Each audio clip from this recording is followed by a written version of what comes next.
Just if you don't know what evergreen means, these are designs that will sell year-round and they're not really linked to an event of some sort. And it contrasts to trends, as you can see here. For example, last year we had a trend, and this was the solar eclipse, the biggest trend merch has seen yet, where I believe the shirt hit the #1 BSR, the bestsellers rank. It was selling something like thousands of units a day, many thousands. Incredible stuff. The power of trends is quite magnificent to behold. Some examples of other trends are, for example, in a political debate, in the elections or leading up to them, Trump might say a sentence and then all of a sudden that sentence goes viral and you'll see it plastered on shirts and then those shirts start selling. Another example of a trend might be the World Cup. So the World Cup happens every 4 years, the soccer World Cup. They sold really well, and so these are trends that are incredibly profitable. But again, will these shirts be selling next year? I'm not so sure. Holidays are classic trends because they're tied to an event. So they're tied to a certain moment in the year in which customers will pull out their wallets and buy from that niche.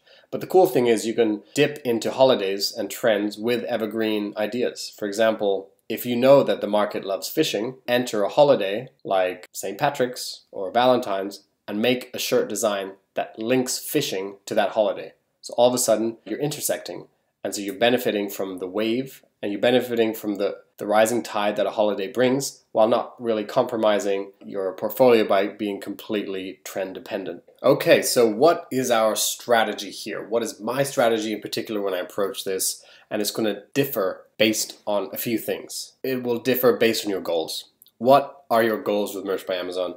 Are you trying to build this into a long-term sustainable business? Are you just trying to make a quick buck? Are you trying to just check it out? It's all kind of depends on where you are. And I have to also add that it also depends on what tier level you're at. If you're in the early tiers, I would recommend leaning towards chasing trending niches as opposed to evergreen niches. And then in the higher tiers, my particular strategy is leaning towards evergreen. And it's a ratio that changes, like I said, for a few reasons, whether it's your tier, whether it's your goals, but also what season it is. In holidays, which can be incredibly lucrative, my ratio will change. So instead of being something like 90% evergreen, 10% trending, it might become 50-50. Just to give you a sense of certain ratios, I like, as you heard, to do 90% evergreen and 10% trending. Now, this will change when it's a holiday season, or when sometimes you just feel like you want to jump on a trend and all of a sudden you flood it. So why is this my strategy? For one, it helps me to build the kind of scalable, sustainable business. If I'm relying on a couple shirts for all of my income, if something happens to those shirts, if they get taken down, if there's copycats and all of a sudden,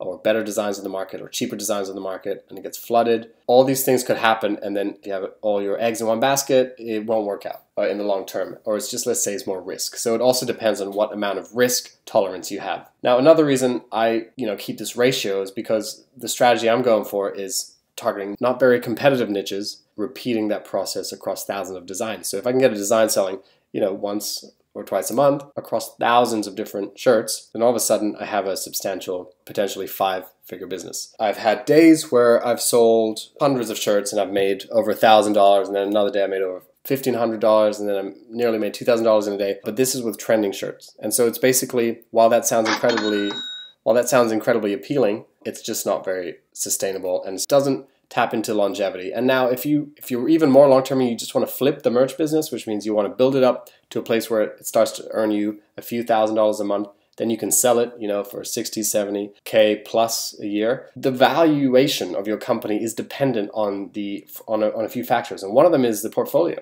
If you were reliant on a trend to create those numbers and all of a sudden you're not getting those numbers, your valuation drops. If you have like all your eggs spread out and you have thousands of shirts that are selling here and there but generating nice substantial cash flow, your valuation goes up. These are some of the reasons why I choose an evergreen heavy portfolio compared to a trend heavy portfolio. But the difficult thing I understand is when you're in the Facebook groups and you see people posting, just sold 80 shirts, just sold 100 shirts. Some people just sold 300 shirts. There's no other reason really.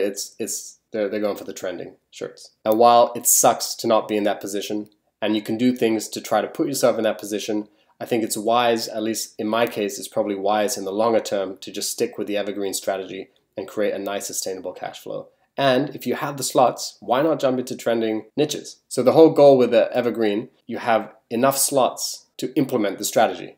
And the thing is, if you're in the lower tiers, you want a lean trend. You're hoping to get that shirt which sells a few times a day to get you out of those lower tiers. And there's tons of strategies to get out of that, but that's not the purpose of this video. Evergreen to trending ratio. What do you want to do with merch? What tier are you at? What's your overall risk tolerance? How hungry are you for quick results versus longer term sustainability? So these are all the things that you can kind of keep into account. This is my general evergreen ratio. I got tons of job shirts, hobbies shirts, animal shirts. It's something to think about because it plays a big role in determining your research. So hopefully this was a useful video. Just keep in mind that when you go more on the evergreen, you're dealing with less competition, but the race is slower. And so if you've given yourself more time and you're thinking, you know what, I want to stick with merch for at least a year, Evergreen will benefit you, because once you go through Q4, October through December, you start to see your shirts sell, Evergreen shirts and trending shirts.